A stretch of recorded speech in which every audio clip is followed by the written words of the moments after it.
Today we're talking about Thanksgiving, and our scripture reading comes from Psalms 100. Make a joyful noise unto the Lord, all ye lands. Serve the Lord with gladness. Come before his presence with singing. Know ye that the Lord, he is God. It is he that hath made us, and not we ourselves. We are his people and the sheep of his pasture. Enter into his gates with thanksgiving and into his courts with praise. Be thankful unto him and bless his name, for the Lord is good, his mercy is everlasting, and its truth endureth to all generations. In September of 1620, a small ship called the Mayflower left Plymouth, England, carrying 102 passengers. After a treacherous and uncomfortable crossing that lasted 66 days, they dropped anchor near the tip of Cape Cod, where the Pilgrims, as they are now commonly known, began the work of establishing a village at Plymouth.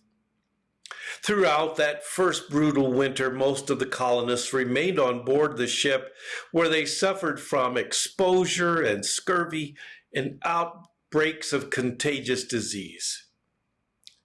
Only half of the Mayflower's original passengers and crew lived to see their first New England spring.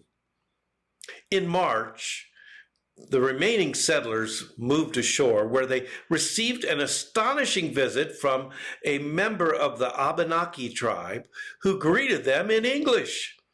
Several days later, he returned with another Native American, Squanto, a member of the Pawtuxet tribe who had been kidnapped by an English sea captain, sold into slavery before escaping to London, and then returning to his homeland on an exploratory expedition. Squanto taught the Pilgrims, weakened by malnutrition and illness, how to cultivate corn, extract sap from maple trees, catch fish in the rivers, and how to avoid poisonous plants. He also helped the settlers forge an alliance with the Wampanoag, a local tribe which would endure for more than 50 years and tragically remains one of the few examples of harmony between European colonists and Native Americans. In November 1621, after the Pilgrims' first corn harvest proved successful, Governor William Bradford organized a celebratory feast and invited a group of Indians to the fledgling colony's Native American celebration. This included the Wampanoag chief Massasoit, now remembered as Americans' first Thanksgiving. Although the Pilgrims themselves may not have used the term at the time, the festival lasted for 3 days. Historians have suggested that many of the dishes were likely prepared using the traditional Native American spices and cooking methods. Because the Pilgrims had no ovens and the Mayflower's sugar supply had dwindled by the fall of 1621, the meal did not feature pies, cakes, or other desserts, which have become a hallmark of contemporary celebrations. Instead, lobster, seal, and swans were on the Pilgrims' menu. For more than 2 centuries following this feast, days of Thanksgiving were celebrated by individual colonies and states, but it wasn't until 1863, in the midst of the Civil War, that President Abraham Lincoln proclaimed National Thanksgiving Day to be held each November.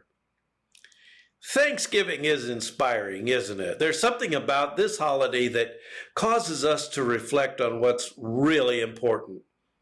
But as we all know, that warm and fuzzy feeling doesn't last forever.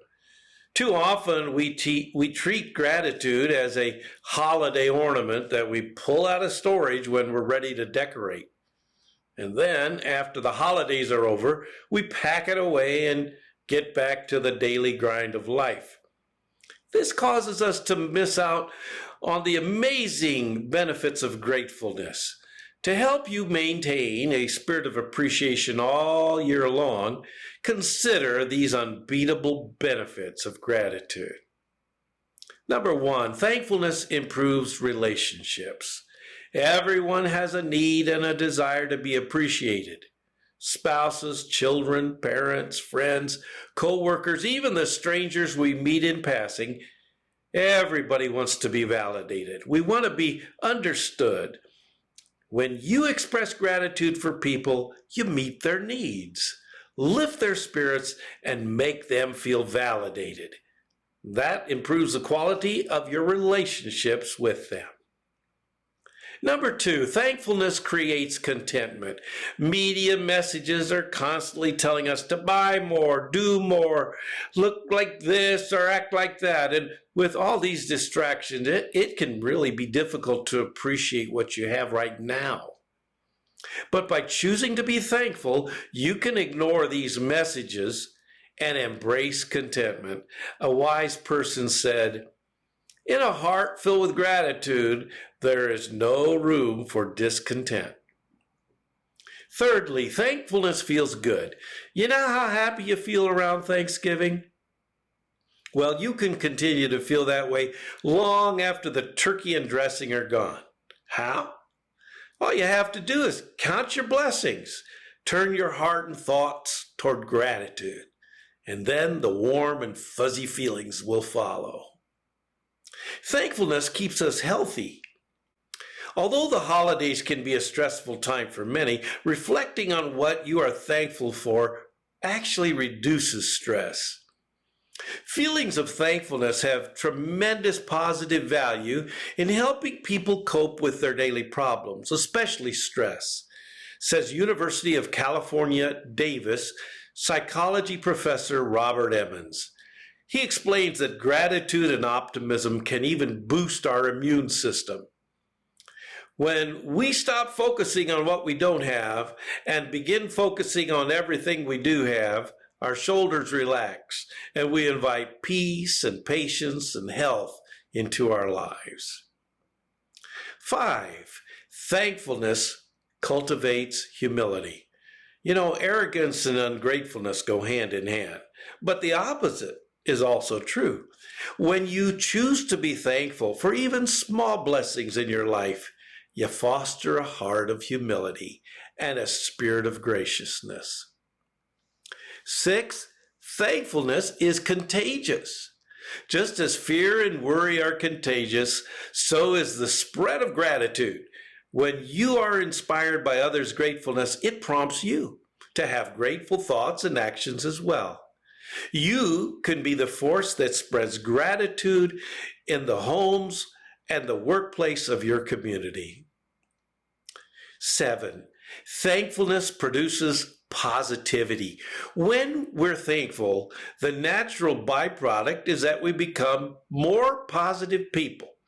There are endless daily annoyances that can bring us down and steal our joy, but when we're intentionally thankful, it redirects our thoughts to see the good in other people and in our everyday lives. 8, thankfulness promotes generosity. It's tough to be a giver when your eyes are always on your own wants. When you're thankful for what you have, it allows you to hold your blessings with an open hand and freely give to others. And when we realize how abundantly we are blessed, we can confidently and joyfully become a blessing to others. Number 9, thankfulness increases likability. No one wants to be around an ungrateful, entitled, self-centered individual. We prefer to spend time with kind, generous, and friendly folks. When you're grateful, people see you in a positive light, and they will just naturally like you and then want to be around you. Number 10, thankfulness displays God's character. The Bible's full of passages on gratitude and thankfulness. It's used in commands, parables, and prayers. This quality is important to God. Unlike talent, gratitude is something that's freely available to all of us and completely within our control. It's not a special gifting that some people have and others don't.